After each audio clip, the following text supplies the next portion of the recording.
Hello students, please remember your name on your notes and the date and the period.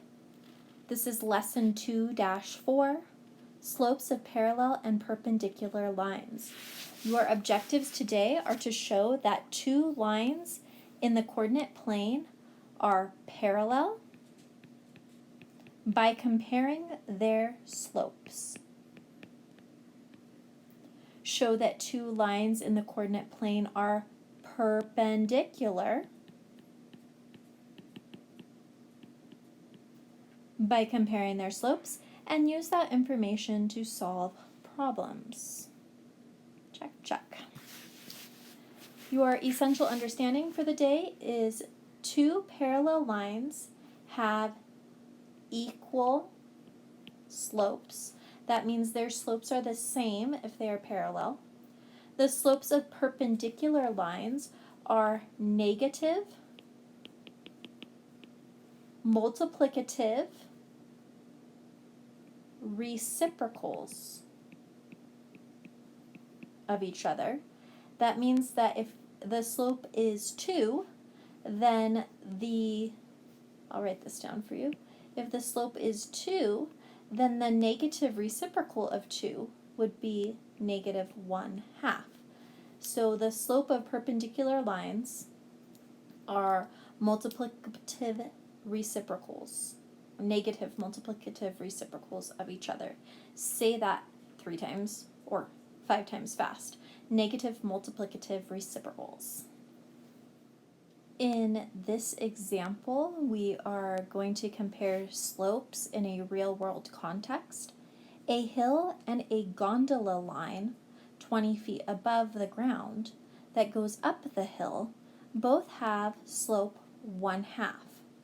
What is the geometric relationship between the hill and the gondola line? So there is a picture here that depicts this scenario, and we see that the y-intercept of the gondola line is at 20 feet. We see that right here. And the slope is 1/2.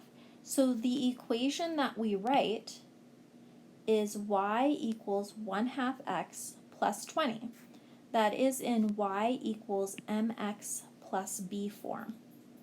So remember that from algebra and middle school. Y equals mx plus b, where m is the slope and b is the y-intercept. Okay. Then the hill has a y-intercept of 0, and they're both going up at a slope of 1/2. So the equation of the hill, the line for the hill, is y equals 1/2 x. And we can see the y-intercepts here.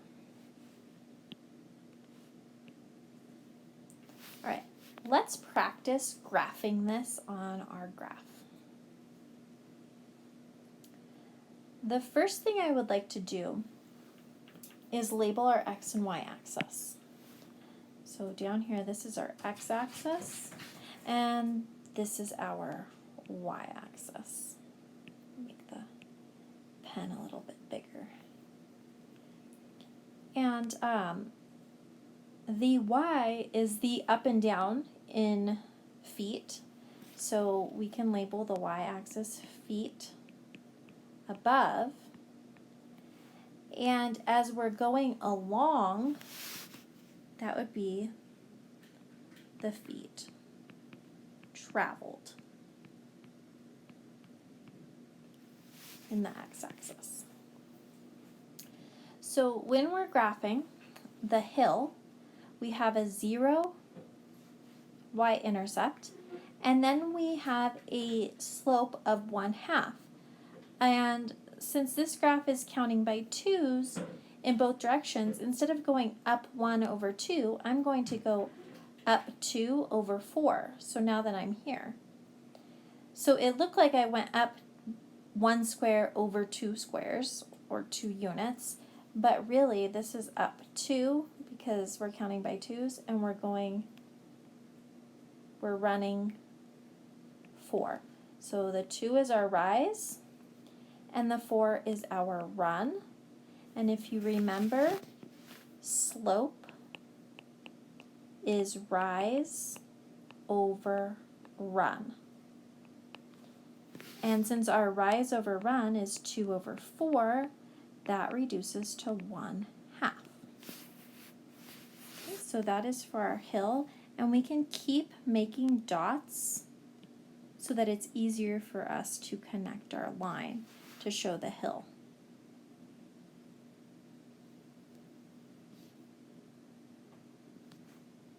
Okay, now let's do the gondola, and I will do the gondola in red.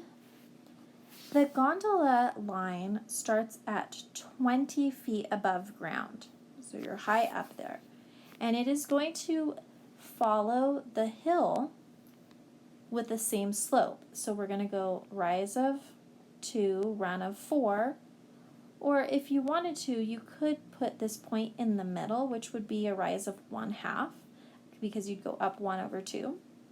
But I'm just going to stick with the up 2 over 4, because those are equivalent fractions right here. And then we can connect.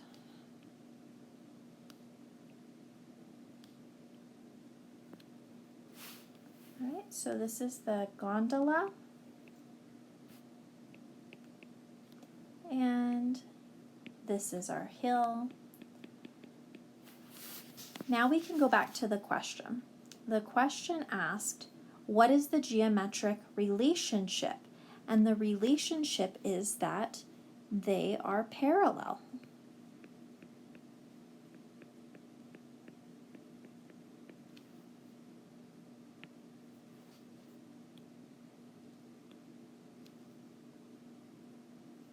Cool. Go ahead and turn your paper over. In this example, they're asking if the 2 lines are parallel, and we can see by the graph that they are almost parallel, but we're going to do some math to prove that they are not, in fact, parallel. So I'm going to look at this dot here on the A line. You can see this is A. And I want to see what the rise over run is. So this is my rise. I go up 1, 2, 3. That's a positive. And I go over 1, 2, 3, 4, 5 units. So my rise is 3, and my run is 5. So my slope is 3/5. We can also do this mathematically. So on this one, the first one, the blue, I just counted the rise over the run. On the second one, I want to show you another method. This coordinate point is at 3, -2, and the other coordinate on the B line is at -7, right here, and -9. So another way to do this, to find the rise over run, is to take the change in y over the change in x. So slope can be y2 minus y1 over x2 minus x1. What does that mean? Well, here we have, I'm going to change colors just to make it a little easier to see on the graph. Here we have our x1, y1, and we will call this x2, y2. Those are just coordinate points. Now I'm going to plug them in. So my y2 is -2 minus my y1, which is -9, my x2 is 3, and my x1, so minus, my x1 is negative 7. Now I just need to simplify this. To do that, I'm going to change this to plus plus. And when I simplify it, I get negative 2 plus 9, that's 7. And 3 plus 7 is 10. So this is my slope, 7/10, and we can check it by doing a rise over run. So you can count the squares here in the vertical and here in the horizontal. You can count those and you would get this same ratio, 7/10. 7/10 is not equal to 3/5, right? These are not equal. And since they are not equivalent, they are not parallel. Because the slopes are not equal. For our next example, we are going to check for perpendicularity. It says that one line passes through the points -7, 4, and 5, -4. Another line passes through the points -7, -4, and 2, 2. I'd like you to take your MacBook out now and go to Desmos Graphing Calculator.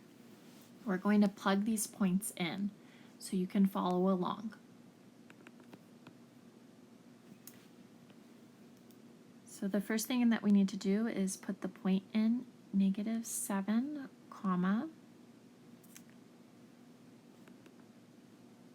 4,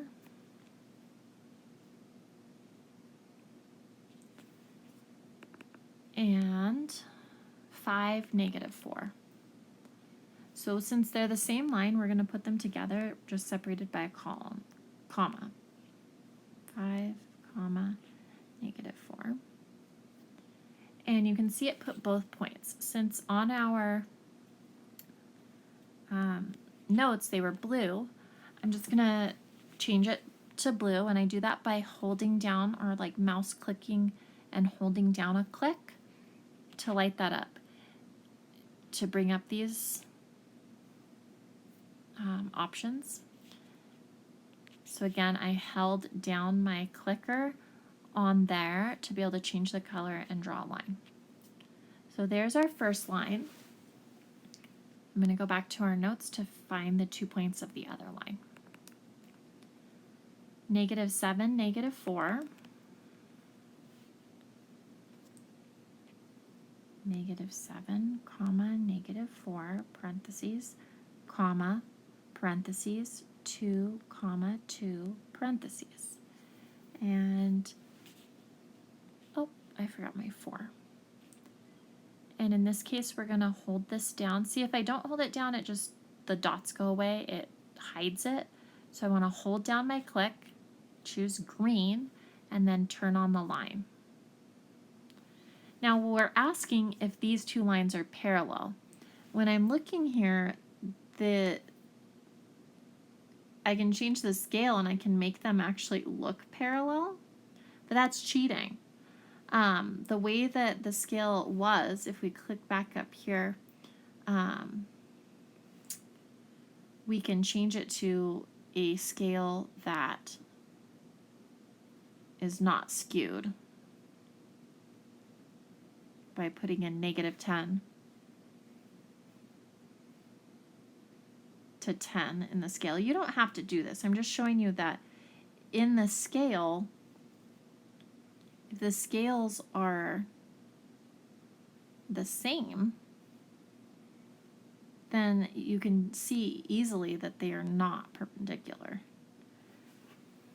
And if you wanted to, you can take off the minor grid lines because we don't really need that. But if you do put them on there, it's really easy to see that these are not perpendicular. They do not cross at 90 degrees.